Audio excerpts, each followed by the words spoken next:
پیارے دوستو، اگر آپ واقعات کی کتاب پڑھنے کے شوقین ہیں تو ابراہیم ادھم کا نام ضرور سنے ہوں گے۔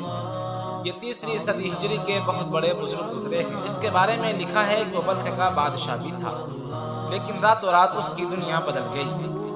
ایک مرتبہ کسی نے اس سے پوچھا کہ اللہ تعالیٰ نے قرآن کریم میں ارشاد فرمایا کہ میں دعا مانگنے والوں کی دعا قبول کرتا ہوں، تو پھر کیا وجہ ہے کہ ہماری دعا قبول نہیں ہوتی؟ ابراہیم ادھم نے فرمایا، بھائی سنو، دعا قبول نہ ہونے کے 9 سبب ہیں، یعنی 9 سبب کی وجہ سے دعا کو رد کر دی جاتی ہے۔ پہلا سبب یہ ہے کہ تم اللہ تعالیٰ کو جانتے ہو کہ وہ ہمارا خالق ہے، لیکن اس کا حق ادا نہیں کرتے، یعنی اس کی بتائی ہوئی باتوں پر عمل نہیں کرتے، اس کے احکام کے مطابق زندگی نہیں گزارتے۔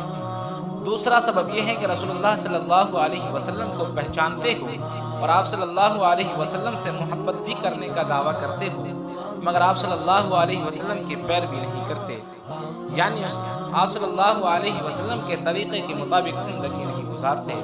تیسرا سبب یہ ہے کہ قرآن مجید پڑھتے ہو مگر اس پر عمل نہیں کرتے، یعنی قرآن میں جن چیزوں کو بتایا گیا ہے، جن چیزوں سے روکا گیا ہے، ان تمام چیزوں سے نہیں رکتے۔ چوتھا سبب یہ ہے کہ اللہ تعالیٰ کی نعمت کھاتے ہو مگر سچے دل سے اس کا شکر ادا نہیں کرتے۔ پانچواں سبب یہ ہے کہ شیطان کو دشمن سمجھتے ہو مگر اس سے نہیں بھاگتے اور اس کے کہنے پر چلتے ہو۔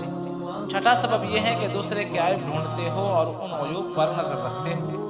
ساتواں سبب یہ ہے کہ جانتے ہو کہ دوزخ گنہگاروں کے لیے ہے مگر اس سے نہیں ڈرتے۔ آٹھواں سبب یہ ہے کہ موت کو برحق سمجھتے ہو، یعنی ایک دن ہر ایک کو مرنا ہے، لیکن اس کا کوئی سامان نہیں کرتے، یعنی ایسے نیک کام نہیں کرتے جو موت کے کام آئے۔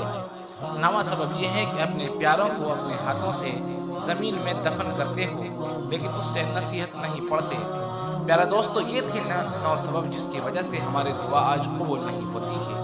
اگر ہم چاہتے ہیں کہ ہماری دعا قبول ہو تو ہمیں ان تمام چیزوں پر عمل کرنا ہوگا اور اللہ تعالیٰ کے حکم کو ماننا ہوگا اور تاجدار مدینہ کی محبت کو زبان کے ساتھ ساتھ دل میں بھی بسانا ہوگا اور اپنی زندگی میں بھی آپ صلی اللہ علیہ وسلم کے کردار کو، آپ کے کردار کو، آپ کے طریقے کو اتارنا پڑے گا، تب جا کے کہیں ہماری دعا قبول ہوگی۔ آج کے لیے بس اتنا ہی، پھر ملتے ہیں اگلے ویڈیو میں۔ السلام علیکم ورحمۃ اللہ وبرکاتہ۔